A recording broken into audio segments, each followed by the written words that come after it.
ബഹുമാനപ്പെട്ട അഭിനന്ദനായ ബഹാവുദ്ദീൻ ഉസ്താദിനെ അദ്ദേഹം പിന്നെ നടത്തിയ പത്രസമ്മേളനവും അദ്ദേഹം പിന്നെ മുഷാവറ കഴിഞ്ഞ് നടത്തിയ വിശദീകരണവുമായി ബന്ധപ്പെട്ടിട്ട് അദ്ദേഹം ചെയ്തത് പക്വമായ പരിപാടിയല്ല. അദ്ദേഹം ചെയ്തത് സംസ്ഥയുടെ നിലപാടുകൾക്ക് വിരുദ്ധമാണെന്ന് കാണിച്ചുകൊണ്ട് മദ്രസ സദർ ഉസ്താദുമാരെ കൊണ്ടും മറ്റു ഉസ്താദുമാരെ കൊണ്ടും എല്ലാ റേഞ്ച് തലത്തിലും ഒരുമിച്ച് അവർ ഒരു പരാതിയായിട്ട് പിന്നെ നമ്മുടെ അടുത്ത മുഷാവറ നടക്കുന്നതിന് മുമ്പായിട്ട് അത് നൽകാനുള്ള ഒരു തീരുമാനം ഉസ്താദുമാർ കൈക്കൊണ്ടിരുന്നു. അതുമായി ബന്ധപ്പെട്ട് അവരുടെ ഗ്രൂപ്പുകൾ അതിൻ്റെ ചർച്ചകളും കാര്യങ്ങളൊക്കെ ഇരുന്ന് അതിൻ്റെ ഫോർമാറ്റും അതിൻ്റെ പിന്നെ ആ എഴുതി ഒപ്പിടാനുള്ള അതിൻ്റെ കാര്യങ്ങളൊക്കെ ഉണ്ടായിരുന്നു.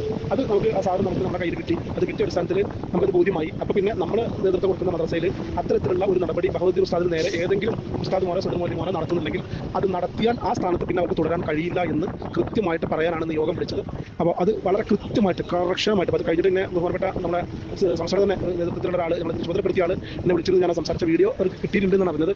വീഡിയോ പബ്ലിഷ് ചെയ്യാൻ പുറത്തു വിടാൻ പറ്റില്ല എന്ന് പറഞ്ഞു. ഞാൻ വീഡിയോ എടുത്തിട്ടില്ല. എന്തായാലും അവിടെ നാളെ എടുത്ത് അയച്ചു കൊടുത്തു. ഈ പറഞ്ഞത് വളരെ കറക്റ്റായി അങ്ങനെ തന്നെയാണ്. വളരെ നന്നായി എന്ന രീതിയിലാണ് എൻ്റെ അടുത്ത് പറഞ്ഞത്. എന്തായാലും ഞാൻ ആ വിഷയം വളരെ ഗൗരവത്തോട് എടുക്കണം ഞാൻ പറഞ്ഞു. അപ്പോൾ അങ്ങനെ ആണ് മുന്നോട്ട് പോകുന്നതെങ്കിൽ ഇനി സമസ്തയുമായി ബന്ധപ്പെട്ട് നടക്കുന്ന ഒരു പിരിവിലും അല്ലെങ്കിൽ ഒരു കാര്യത്തിലും നിങ്ങൾ മുന്നോട്ട് പോകില്ല എന്നുള്ളത് പറഞ്ഞിട്ടുണ്ട്. അതുപോലെ തന്നെ അത്തരത്തിലുള്ള ഉസ്താദുമാർ ഈ അധ്യയന വർഷം കഴിയുന്നതോടുകൂടി അടുത്ത റമദാൻ നിങ്ങൾക്ക് വേറെ സ്ഥലങ്ങൾ നോക്കാമെന്നും കൂടി കൃത്യമായി പറഞ്ഞിട്ടുണ്ട്.